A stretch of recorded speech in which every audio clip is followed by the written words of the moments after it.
Doon tayo sa exciting part. Pero siyempre mga kababayan, eto, ihuhuli ko to. Anak ng putik na yan. Di pag sinabi ko, paano nyo ipapaliwanag ngayon yung 100 million na in-insert daw ni Pangulong Bongbong Marcos. Tapos nung 2024 Disyembre, binito ng Pangulo 194 billion. Anong kalokohan yun? Nag-insert tapos tinanggal. Di tapos na tayo. Wala nang sasagot dyan. Liliit yung kita ng YouTube ko. Liliit yung sasabihin ng mga DDS na yung pera ni Mark Ramos galing sa magnanakaw. Huli na natin to. Pakinggan muna. Pakinggan muna natin si Saldico. Siyempre papahabain ko to, ha. Mainit tong issue na ito kahit late tayo. Saldico. Punta sa bahay.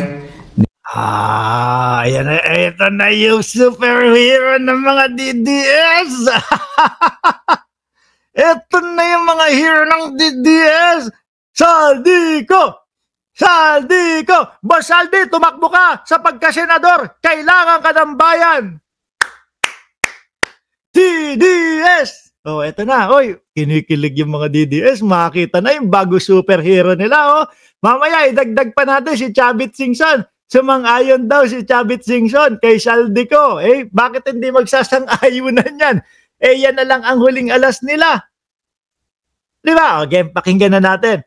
Ladies and gentlemen, nandito na po ang superhero ng mga DDS. Wala pong iba kundi si Saldico. Pero habang papauwi na ako, tinawagan ako. Yun po, meron pa, parang pa ganun-ganun pa yung video. Parang gumagat, pinaghandaan talaga. Nung papauwi ka. Ni dating speaker. Part 1. Part 1, may part 2. Pero yung part 2, mga kababayan, saka na ho yun. Kasi babasahin po muna ng kampo ni Saldico kung ano po ang isasagot ng mga dumidepensa kay Pangulo at kung ano ang isasagot ni Pangulong Bongbong Marcos. Ngayon po, yung part 2, asahan nyo po, nakadepende po yon doon sa sagot, mga kababayan. Kaya lang, sa umpisa pa lang, yung script po, mga bossing, yung sinasabi nito, 100 million, 100 billion, insertion. Tapos, December 30, 2024, 194 billion worth binito ng Pangulong Bongbong Marcos. Wala na, tapos na agad. Hindi, papahabain natin talaga. Ulit. Papunta sa bahay nila Pangulong Bongbong Marcos. Part 1. Nag-deliver papunta sa bahay nila Pangulong Bongbong Marcos at Speaker Martin Romualdez. Delivery boy pala siya. Tama ba? Delivery boy, ang ibang klase. Mag-insert or magpasok ng 100 billion worth of projects sa BICAM. Sana po ay hindi nila ako mapatay bago ko mailabas ang lahat.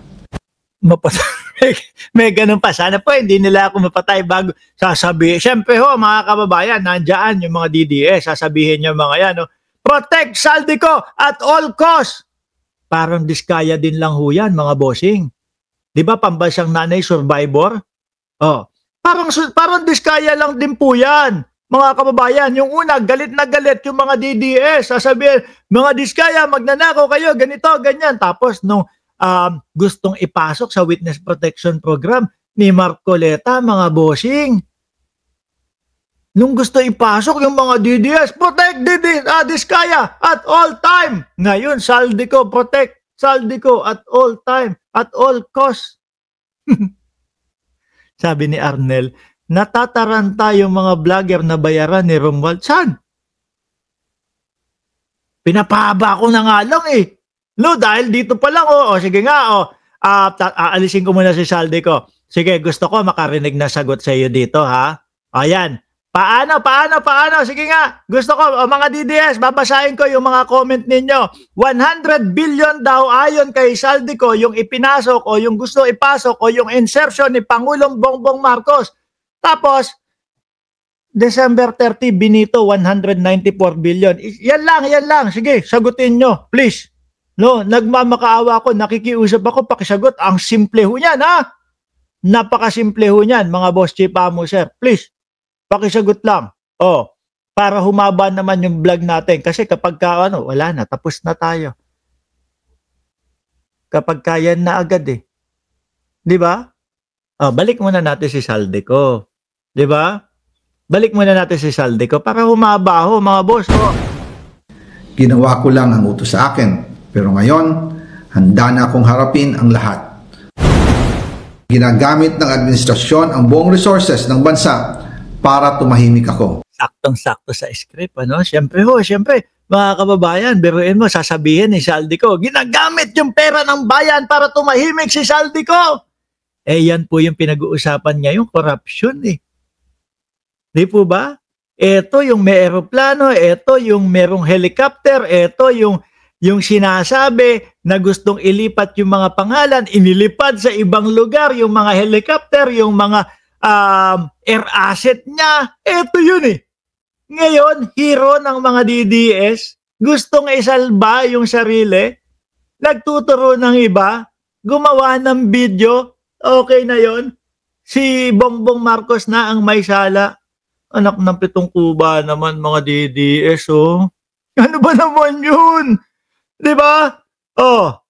Tuloy. That he will shoot me if I will talk. Gagamitin ako bilang panakipbutas sa kanilang kampanya laban sa korupsyon. Hindi na ako mananahimik, ilalabas ko ang lahat ng katotohanan. May resibo, may ebidensya, at may pangalan. Ayun. Para sa bawat Pilipino, alam ko na buo ang galit ninyo sa akin ngayon. Nauunawaan ko rin kung bakit. Lalo na at malaki ang halagang magnanakaw ka eh. Paano hindi magagalit sa iyo yung mamamayang Pilipino? Di ba? nakataya. Pero bago kayo humusga, hayaan ninyong ipaliwanag ko ang buong katotohanan. Sige nga, makikinig kami. Matagal akong hindi nagsalita dahil may direktang utos sa akin. Huwag nang bumalik ng Pilipinas at manahimik. Dali, pinapabalik ka. Di ba? Sino nagpapabalik sa iyo? Si Martin Romualdez. Sabi, bumalik ka na ng Pilipinas. Setyembre pa yun. Brad, Na lamang. Umalis ako noong July 19, 2025 para sa aking medical check-up. Nakaplanong bumalik pagkat... Hindi. Anong kakamping mindset? Nung nagtago si Saldico, request nyo, panagutin. Pero nung nagsalita na siya, biglang nag-iba ang hihip ng hangin na di na kayo naniniwala. Hindi, kapag ka ganito, Brad. Diba? Sabi ko nga sa iyo eto lang ang sagutin ninyo tatanggalin ko na naman si Saldico. Eto, sagutin ninyo, paano nyo